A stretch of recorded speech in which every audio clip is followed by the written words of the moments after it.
My granddaughter Emma dropped her voice to a whisper and shattered my world.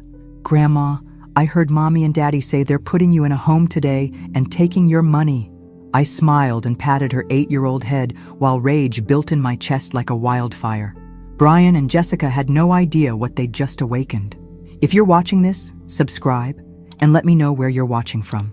Let me back up and tell you how I ended up babysitting for two of the most ungrateful people on God's green earth.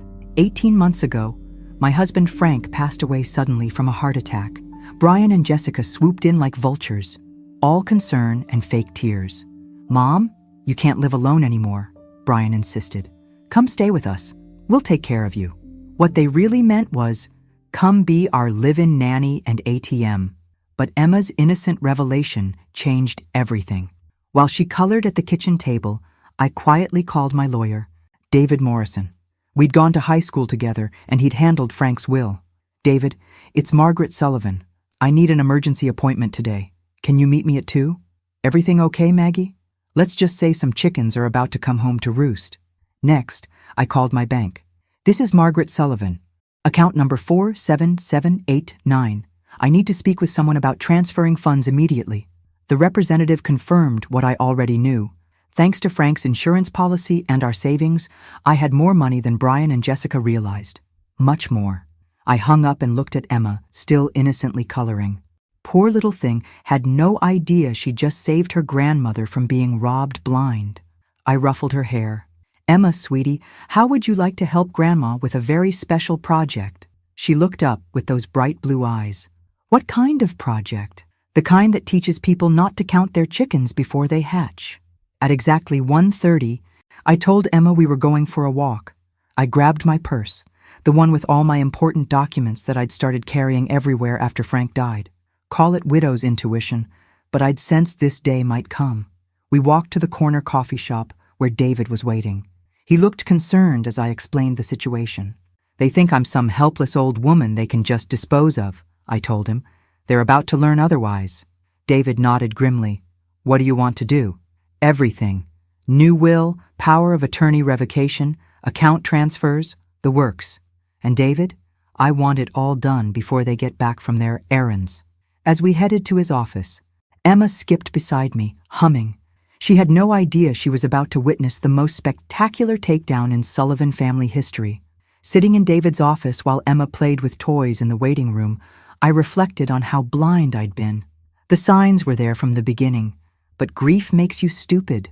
After Frank's funeral, when Brian suggested I sell my house and move in with them, I thought it was love. "The market's hot right now, Mom. You could get top dollar, and we'd love having you close." What he didn't say was that my Social Security check would help with their mortgage, and free babysitting would save them $800 a month. I sold my beautiful 3-bedroom home, the one Frank and I had shared for 32 years, and handed over the proceeds to help them pay off debts. $600,000. Gone. "I should have seen it then," I told David as he prepared the paperwork. The way Jessica's eyes lit up when she heard the sale price. The sudden friendliness after years of barely tolerating me. The past 18 months had been a masterclass in manipulation. Every time I mentioned getting my own apartment, Brian would guilt me. "Mom, Emma needs you. You're so good with her. Besides, at your age, wouldn't you rather be with family?" At my age. I was 67, not 97. I could drive, cook, think, and apparently plan revenge better than they could plan their pathetic scheme. Jessica had been more subtle, but equally calculating. "Oh, Margaret, your experience with children is invaluable. Emma's doing so well in school. It's definitely because you help with homework." Translation: keep doing unpaid labor while we go out 3 nights a week. The worst part was how they'd isolated me from friends. "You're so busy with Emma, we didn't think you'd want to join book club anymore. The church ladies called, but we told them you weren't feeling up to visitors." Slowly, systematically, they'd cut me off from my support system, but they'd made one crucial mistake. They underestimated me. David slid papers across his desk. "This revokes their power of attorney and makes me your designated agent. This transfers your accounts to a new bank they don't know about. And this," he smiled, "is your new will." I signed with a flourish. "What about the house money I gave them?" "That gets interesting. Since there's no formal loan agreement, we can argue it was a gift contingent on you living there permanently. If they breach that contract, they have to pay it back. Every penny, plus interest. I glanced at my watch. 2:45. They'd be home by 4, expecting to find their compliant old mother ready to be shipped off to Shady Oaks nursing home. Instead, they'd find a woman who'd just reclaimed her power. Emma burst through the office door. "Grandma, are we done with the boring grown-up stuff?" "Almost. Sweetheart, just one more stop." Our final stop was First National Bank, where I'd done business for 40 years. Emma sat in the children's area with a lollipop while I met with Janet, the branch manager. "Mrs. Sullivan, I have to say, this is highly irregular. You want to transfer everything today?" "Everything. Checking, savings, CDs, all of it. To the new account at Commerce Bank across town." Janet's fingers flew across her keyboard. That's quite a substantial amount. Are you sure about this?" I thought about Brian's face this morning, how he'd avoided eye contact when he said they were running errands, how Jessica had hugged me extra tight, like she was saying goodbye, how they'd asked me to stay with Emma instead of coming along, breaking their usual pattern. I've never been more sure of anything in my life. The transfer took an hour. $637,412. Frank's life insurance, our retirement savings, the house proceeds, and every penny I'd saved over 4 decades of careful living. Money they'd assumed would be theirs once they had me declared incompetent and gained control. "Mrs. Sullivan," Janet said carefully, "if you don't mind me asking, why the sudden urgency?" I smiled sweetly. "Let's just say some people are about to learn that you don't count your chickens before they hatch." By 3:30, Emma and I were back home. I sent her to her room to play and got busy in the kitchen, making their favorite dinner, pot roast with mashed potatoes. If this was going to be my last meal in this house, I wanted it to be memorable. As I peeled potatoes, I thought about the conversation they'd probably had this morning. "The appointment at Shady Oaks is at 5, Brian would have said. "We'll tell her after dinner. By tomorrow, she'll be settled in her new home, and we can get the power of attorney paperwork started." They'd probably already planned how to spend my money. Jessica had been eyeing a new SUV for months. Brian had mentioned wanting to renovate the kitchen.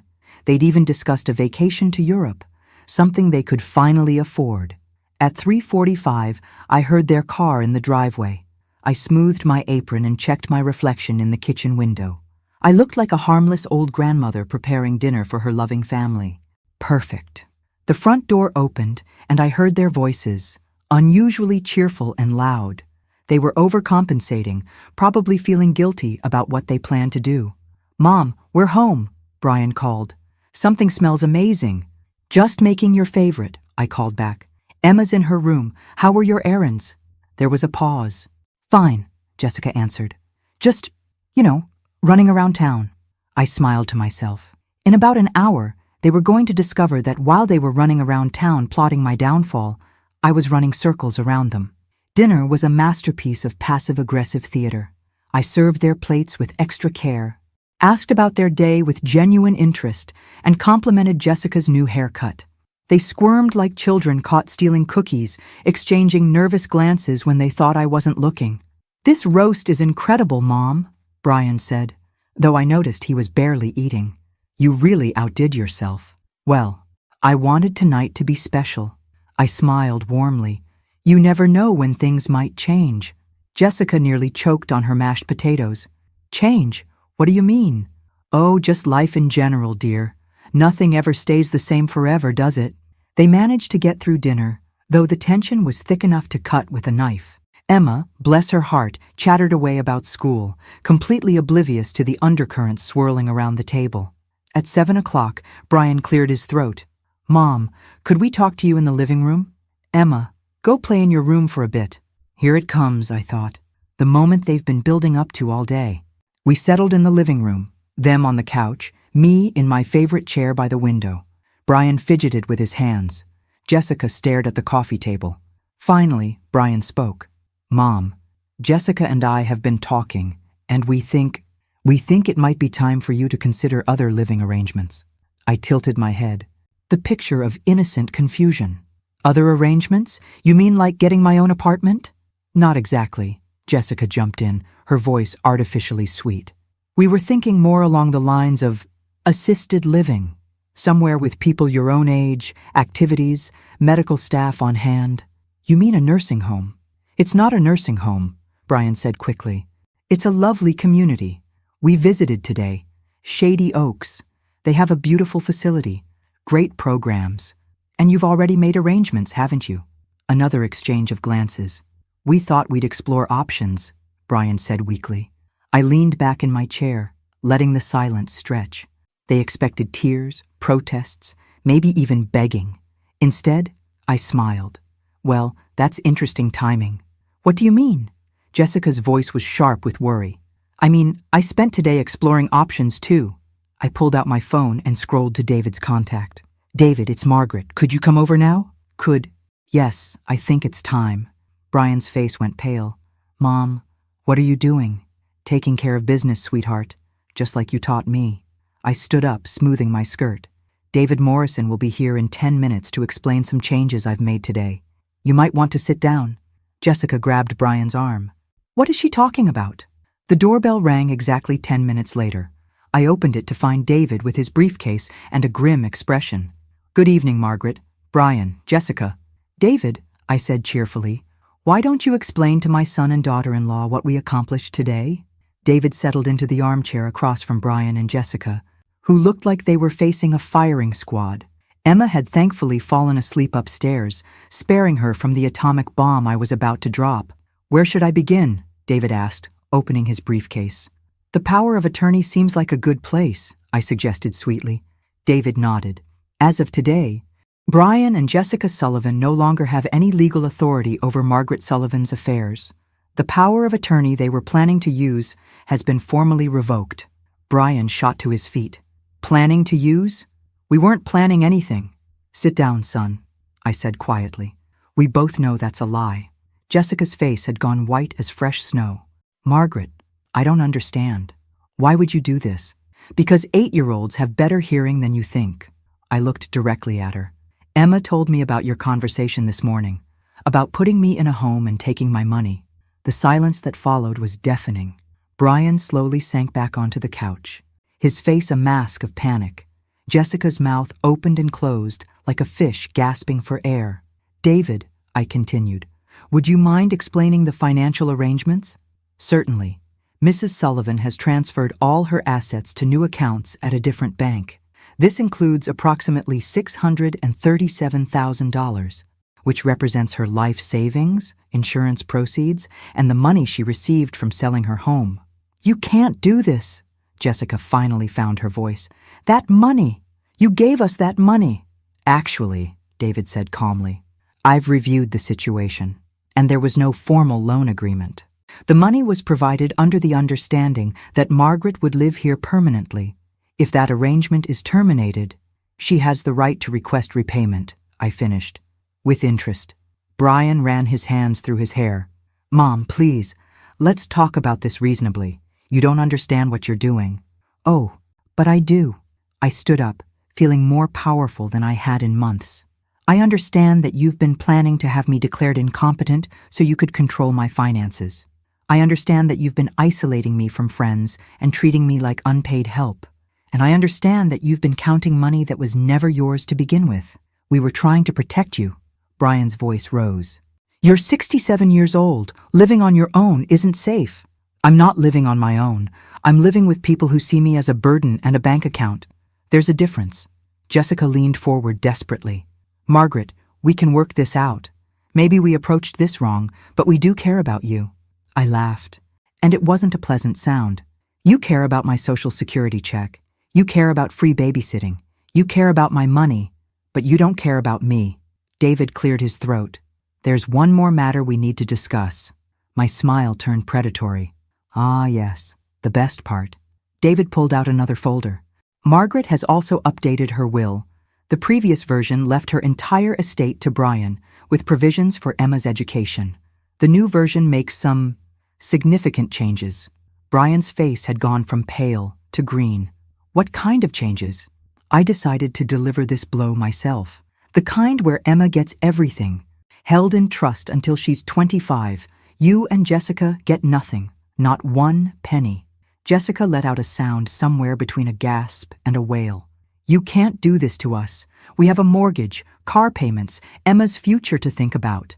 You should have thought about that before you decided to rob me blind. I was done playing nice. Did you really think I was so stupid I wouldn't figure out your plan? Shady Oaks costs $4,000 a month. You had it all calculated, didn't you?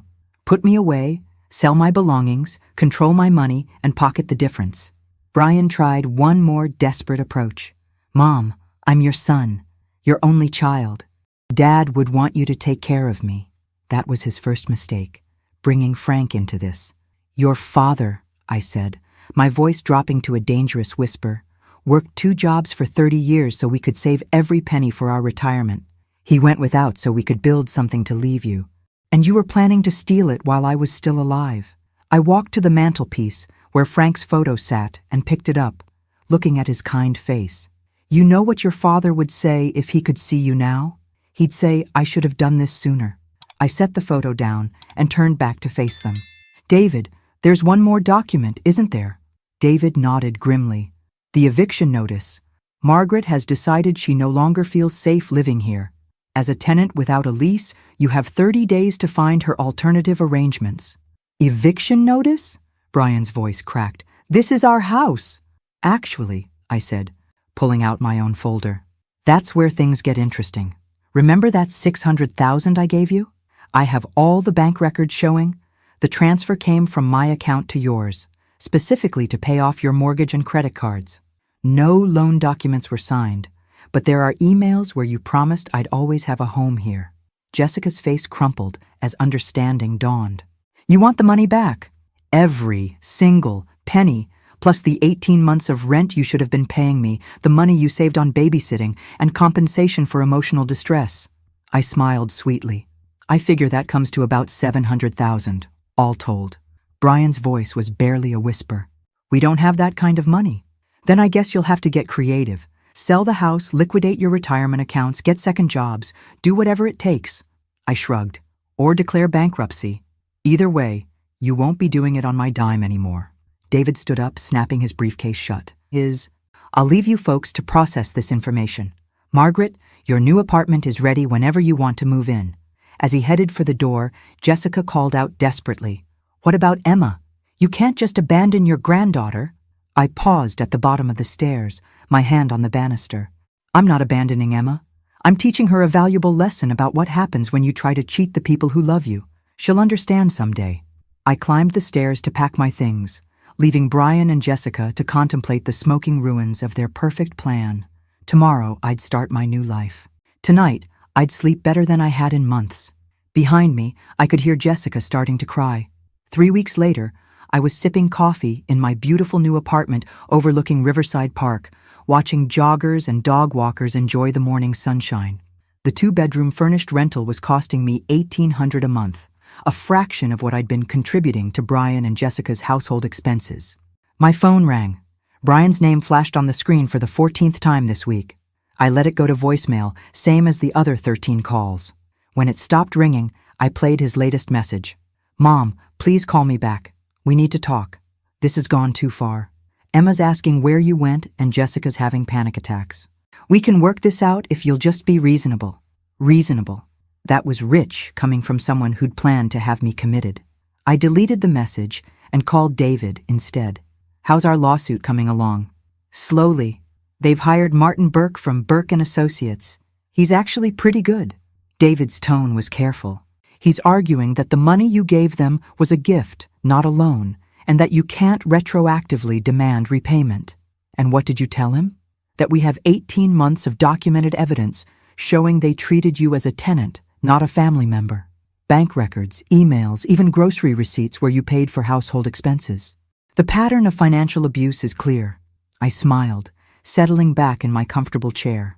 What else? Burke filed a motion claiming you're not mentally competent to make these financial decisions. They want a psychological evaluation. That wiped the smile off my face. They're still trying to have me declared incompetent? It's a Hail Mary play. They know they're losing, so they're throwing everything at the wall to see what sticks. David paused. Maggie, there's something else. They've been asking questions about Frank's insurance policy. Specifically, whether you were aware of all the beneficiaries. A chill ran down my spine. What do you mean? All the beneficiaries? I'm not sure yet. Burke hinted that there might be some irregularities in how the insurance money was distributed. I'm looking into it. After I hung up, I sat staring out at the park, unease settling in my stomach like a cold stone. Frank had always handled our insurance and investments. I'd trusted him completely, signing whatever papers he put in front of me without reading them carefully. What if Brian knew something I didn't? That afternoon, I drove to Emma's school. I waited across the street in my car until I saw her walking toward the playground after dismissal. She looked smaller than I remembered, and sadder.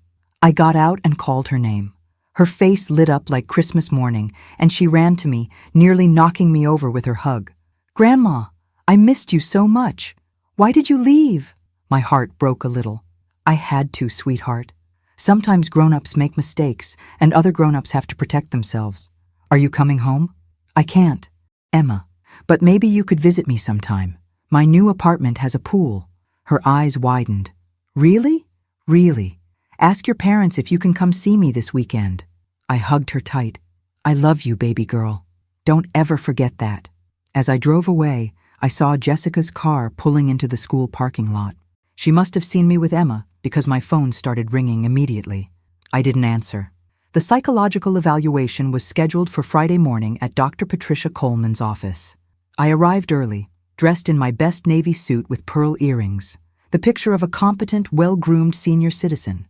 Dr. Coleman was younger than I'd expected, maybe 45, with kind eyes behind wire-rimmed glasses. "Mrs. Sullivan, I want you to know this evaluation was requested by your son's attorney, but I work independently. I'm here to assess your mental state, not to take anyone's side." I appreciate that. Dr. Coleman. For 2 hours, she put me through cognitive tests, memory exercises, and questions about my recent decisions. I answered everything honestly, explaining my reasoning for each financial move I'd made. "You seem to have very clear recall of events and strong analytical skills," she noted. "Can you tell me about your relationship with your son and daughter-in-law?" I chose my words carefully. "They're struggling financially, and I think they saw me as a solution to their problems rather than as a person with my own needs and rights.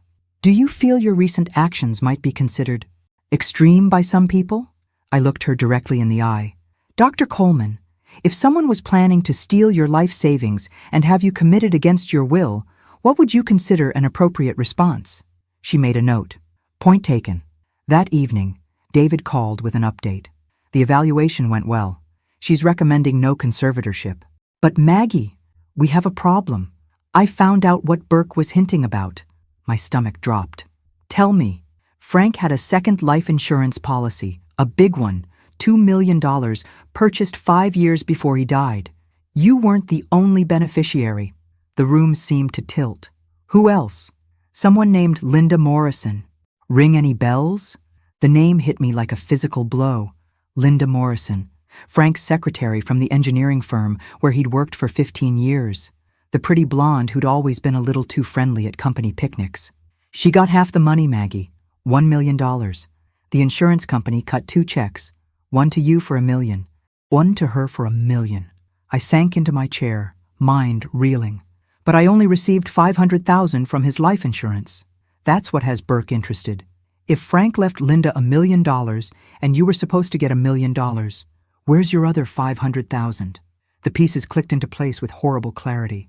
Brian had handled all of Frank's insurance paperwork after the funeral. He'd told me the policy was only worth $500,000 after taxes and fees. I'd been so grief-stricken, I'd believed him. My son stole $500,000 from me. It looks that way. And if he's been sitting on that information while trying to have you declared incompetent, it shows a pattern of financial manipulation that goes back years. I closed my eyes, feeling the weight of multiple betrayals. My husband had cheated on me emotionally and financially. My son had been stealing from me before he ever tried to commit me. The 2 men I'd trusted most in the world had both betrayed me. But instead of despair, I felt something else rising in my chest. Pure, crystalline rage. "David," I said quietly, "I want to destroy him." I spent the weekend planning my next move. If Brian thought he could manipulate me with hidden information about Frank's affairs, he was about to learn that two could play that game. Monday morning, I called Linda Morrison. According to the internet, she was now Linda Morrison Hayes, living in suburban Atlanta with her orthodontist husband and two teenage daughters. The phone rang 4 times before a woman answered. "Hello? Linda, this is Margaret Sullivan, Frank's wife." The silence stretched so long I wondered if she'd hung up. Finally, "Oh my God, Margaret, I wasn't expecting. How did you get this number? I'm very resourceful when I need to be." I kept my voice pleasant, conversational. "I think we need to talk about Frank's insurance policy." "I don't know what you mean." "Linda, honey, I know about the $2 million policy. I know you received half of it. What I'm curious about is what you know about my half." Another long pause. "Your son told me you'd received your portion." "My son told you? When exactly did you speak to my son?"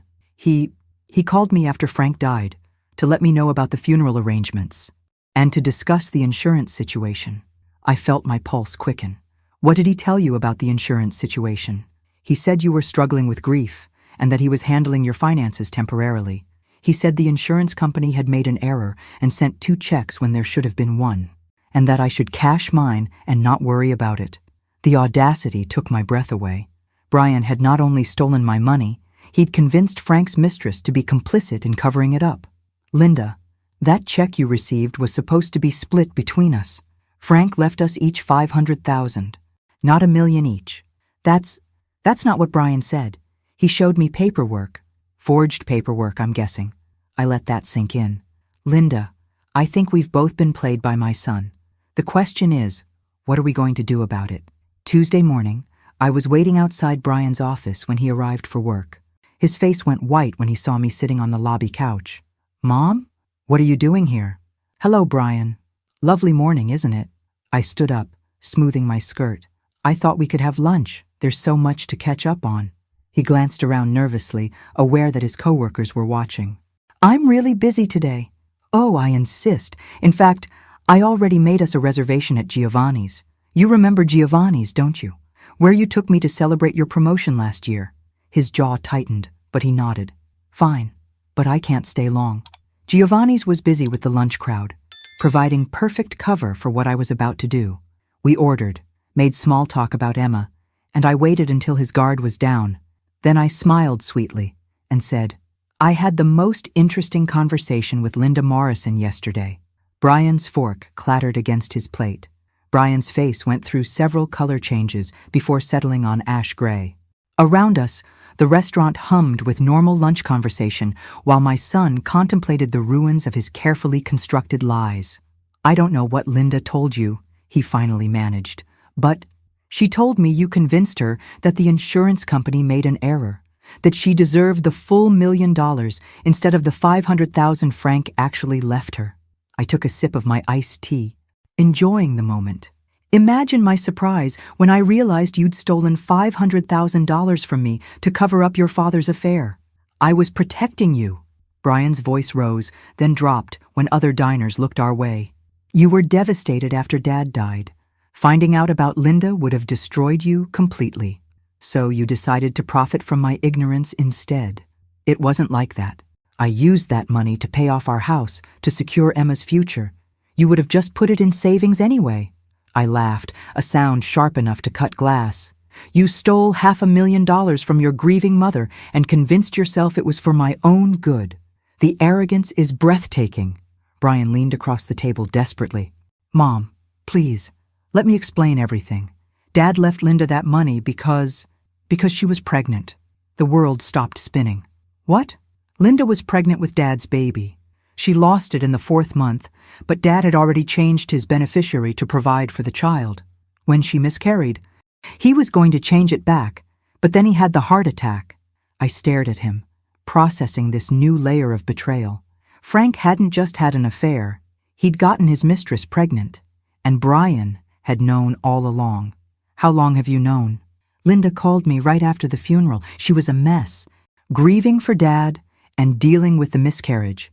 She showed me the medical records, the insurance paperwork, everything.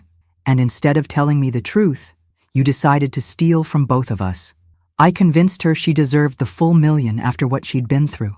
And I used your half to pay off our debts so you wouldn't have to worry about us struggling financially while you grieved. The twisted logic was almost impressive. You stole from me to pay your bills and convinced yourself it was charity. Brian's phone buzzed. He glanced at it and went even paler.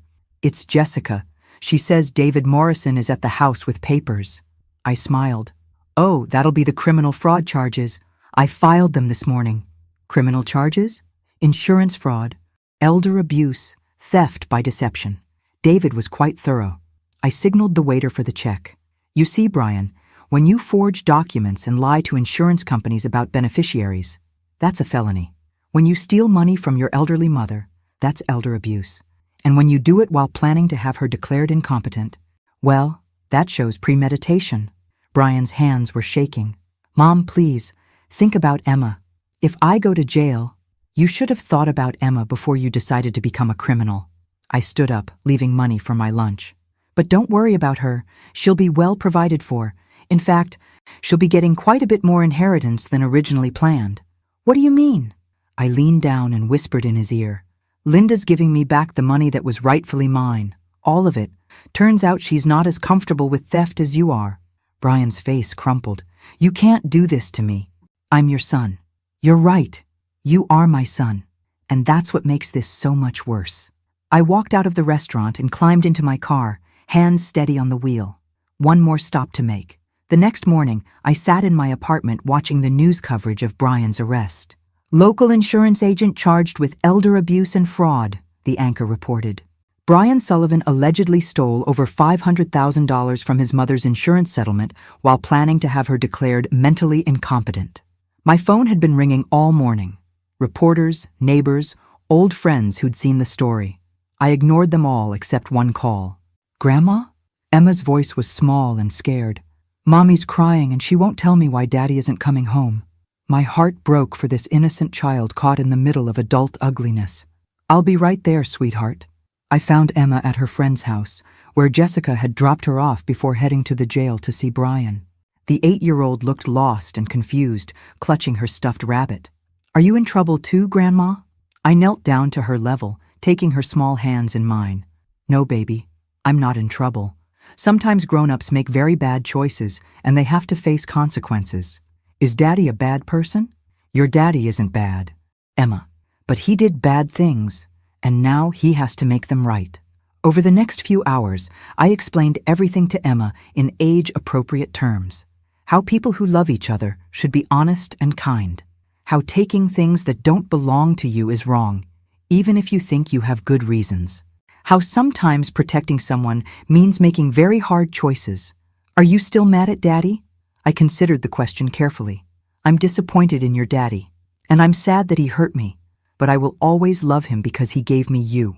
That evening, Jessica came to collect Emma.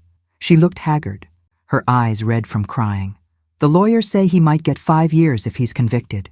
That's up to the judge now. Margaret, please. I know we hurt you, but Brian's scared and confused.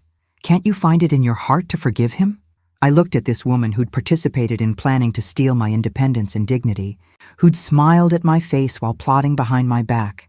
A year ago, I would have crumbled under the guilt she was trying to heap on me. Jessica, I forgave Brian the moment I filed those charges. Forgiveness doesn't mean enabling or ignoring consequences. It means I'm not going to let his choices poison my future. 3 months later, Brian pled guilty to avoid trial. He got 18 months in minimum security prison and 5 years probation. The judge ordered full restitution, $700,000 plus interest and fees. Jessica had to sell the house and move into a small apartment. She got a job at a dental office to support herself and Emma. It wasn't easy, but she was learning to stand on her own feet. Emma came to visit me every weekend. We'd swim in the apartment pool, bake cookies, and work on her homework. She was resilient, the way children are, and she was learning valuable lessons about honesty, consequences, and the difference between love and manipulation. As for me, I enrolled in community college art classes, joined a book club, and started volunteering at the animal shelter. At 67, I was finally living the life I wanted instead of the life others expected of me. Frank's betrayal still stung sometimes, late at night when I was alone with my thoughts. But I'd learned something important. Being hurt doesn't make you weak, and being kind doesn't make you stupid. The day Brian was released from prison, he called me. "Mom, it's me. I know I don't deserve it, but could we try to start over?" I looked out my window at the park where children were playing and couples were walking hand in hand. At the world full of possibilities I'd almost let slip away. "Yes," I said finally, "but this time, we do it on my terms." Some stories end with reconciliation and forgiveness. Others end with justice and new beginnings. Mine ended with both. Thanks for listening. Don't forget to subscribe and feel free to share your story in the comments. Your voice matters.